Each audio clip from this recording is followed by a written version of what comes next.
All right, so um on this program I don't specifically only talk about politics.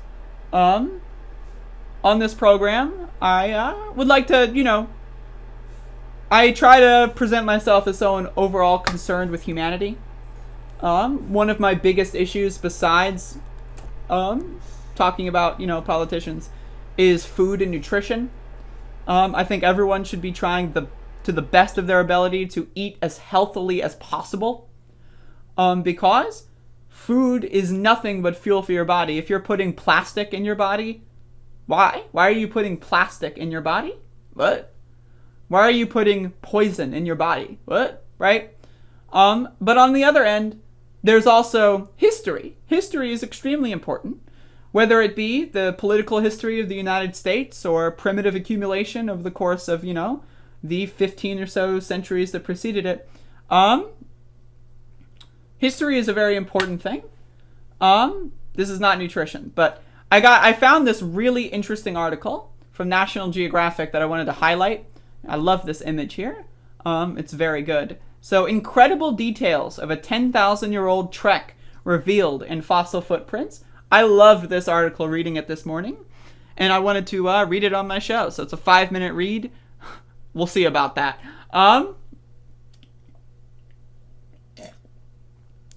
But again, history is really important. And whether or not like this is useful, I think it's important to just read this stuff, to be generally aware of where we've come as a species. I think is super cool. So let's read. I don't know if I'm going to read the whole thing. You can read the whole thing if you so choose, but we'll get into it. More than 10,000 years ago, a woman or a young man, a toddler balanced on one hip, set out on a harried trip northward through what is now White Sands National Park, New Mexico.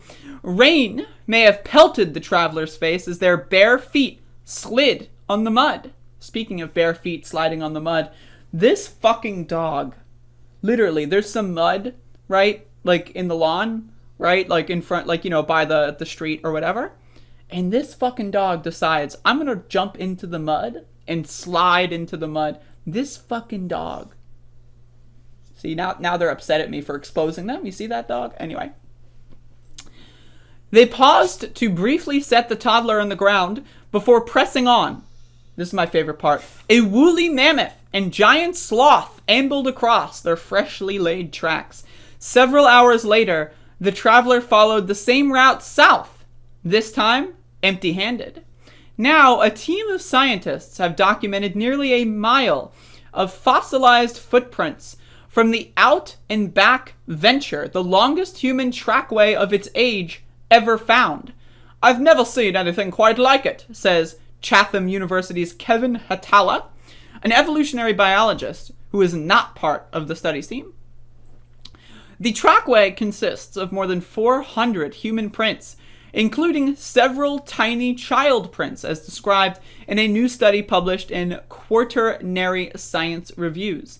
By analyzing the shape, structure, and spread of the tracks, the research team unveiled an intimate portrait of one ancient person's walk across the landscape, right down to their toes slipping on the slick surface. Now, again, this stuff is super interesting. If this is boring to you, I mean, Jesus Christ, right? Like, this is super cool.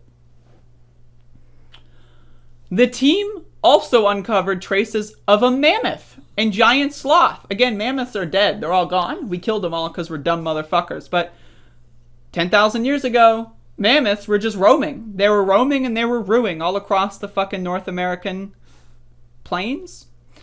And giant sloth crossing the region after humans passed.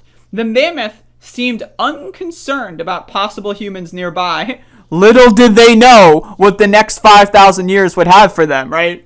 The mammoth is just walking around. Humans? What? Who cares, right? Like, oops, right? Oops. They should have been a little bit more vigilant, right? The prints suggest it reared back on nearby, but the giant sloth likely took notice. The prints suggest it reared back on two legs, possibly to sniff for the human presence, similar to how bears behave today. It gives us a sense of humans within their ancient ecosystem, says study author Sally Reynolds, a paleontologist of Bournemouth University. She points out that the sloths appear an awareness of humans nearby. That's an idea you wouldn't get from a bone. Again, this is all really, really cool stuff. Now, of course, humans are destroying the entire world. Every animal on Earth probably knows about the humans and how dangerous they are to everyone else. Right? But back then, the mammoth, a couple thousand years before going extinct because humans killed them all, was just, humans, whatever. I think that's super interesting. Fossil footprints are a boon for scientists, preserving stunning snapshots of ancient behaviors that cannot be gleaned from other remains. Fossils obviously are the backbone of understanding past life, says paleoanthropologist William Harcourt Smith of the City University of New York, who is not part of the study team, but footprint sites are special because they're this moment in time, he says.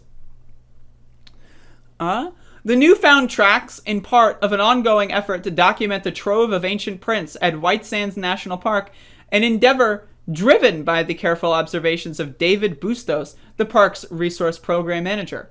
These shallow impressions are tough to spot, only revealed by slight changes in moisture, which cause faint shifts in color. Oh my god, I got like a dust particle in my throat. He kept noticing these ghost tracks, these footprints that were coming to light, Reynolds said of Bustos' observations. In 2016, Bustos asked a range of specialists about the tracks, including the first author of the new study, Matthew Bennett, a geologist at Bournemouth University in England. Bennett and his colleagues have since made multiple trips to White Sands documenting the array of prints, both human and animal, in each section of the park. The prints on this new study are pressed into fine sand, and a thin crust of salt is all that holds their shape together, Reynolds said. The team carefully excavated 140 of the tracks, using a brush to reveal the delicate structures. Yet, such fragile forms quickly break down when uncovered, so the team recorded each print with a series of photographs to construct a three-dimensional model, a technique known as 3D photogrammetry. Love that stuff. The minute we expose them, the race is really on to record them before they just disappear. Now imagine all of archaeology before we had photographs, right? Like again, imagine when they first discovered Pompeii, right? And then they fucked shit up, and then they like tore down a bunch of statues in the ancient city, and they desecrated a lot of things because they thought that they were doing what was righteous, right? Photographs are time capsules. I love photography being like just in a way time travel. That's what they are. It's time travel. In many ways. Tiny prints. By studying the shape, size, and distribution of the footprints, the researchers attempted to piece together what happened during the ancient walk across the muddy ground. The primary track maker could have been either a woman 12 years or older, or possibly a young man, based on a comparison of the footprints' lengths to modern humans. And at least 3 points along the way, tiny footprints joined the main trackway, evidence of a child less than 3 years old. The spacing of the tracks suggests that the person was traveling around 3.8 miles per hour. While not a jog, this would have been a hasty pace considering the muddy conditions and heavy load, Hatala notes. In a few spots, the traveler's strides were unusually long, as if they were stepping or leaping over an obstacle. It could be puddles, Reynolds said. It could be wet mammoth poo. Ugh, gross, right? The child, however, was carried only one way during the northbound trip. The tracks of the left foot are slightly larger, which may be the result of carrying the toddler on one hip among the northbound tracks. There are also instances of trekker's toes sliding into the muddy surface, and the foot dragging to create a banana-shaped print. Yet in the southbound return, the size difference in tracks is not apparent, and yet the slippage is much less frequent, suggesting the walker was unencumbered. Researchers had previously suggested the differences in right and left footprints could be evidence of carrying a load, but it was often speculation. The new study offers more evidence. In this particular case, you see the footprints of a child suddenly appear partway through, Hitala says. The animal tracks helped the team estimate when the adventurer trekked across the land. After the northbound trip, the mammoth and giant sloth stepped around the fresh trackway, while the human southbound prints cut into those of the animals. This overlay shows that all the prints were set down within a few hours before the mud completely dried. The presence of now extinct creatures alongside humans suggests that the ancient adventure took place at least 10,000 years ago. And you can read this last bit. This is just, some personal stuff with the authors, which is good. But, if you want to read that afterward, that's fine. But yeah, again, I love this shit. I think history is extremely important. One of the things I am the most interested in are ancient civilizations. I mean, there's a lot of ancient civilizations that discovered things that, again, weren't discovered for hundreds of or thousands of more years, right? And that stuff is absolutely fascinating. And then again, seeing how ancient humans, right, interacted with creatures that are now extinct is also interesting. Again, human beings used to be alive, and they used to see great mammoths roaming the plains, giant woolly mammoths, right, the size of buildings and houses, roaming.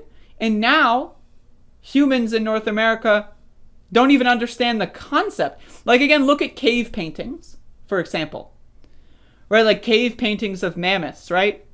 People expressing art for some of the first moments in human history, and they decided mammoths were so important to their lives, right? When they go outside and they see the mammoths all the time, they were so important to them that they decided some of the first artworks of the human race would be to document their existence in relation to humans, and now they're gone, right? Because humans, at another point in history, decided to kill them all, right?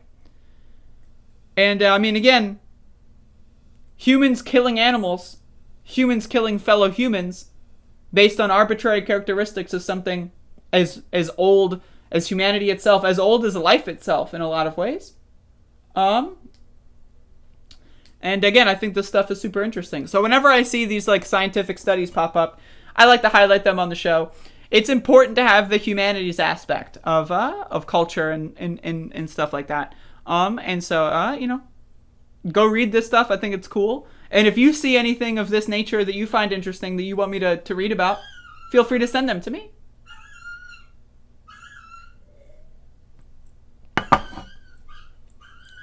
But, hello, Max.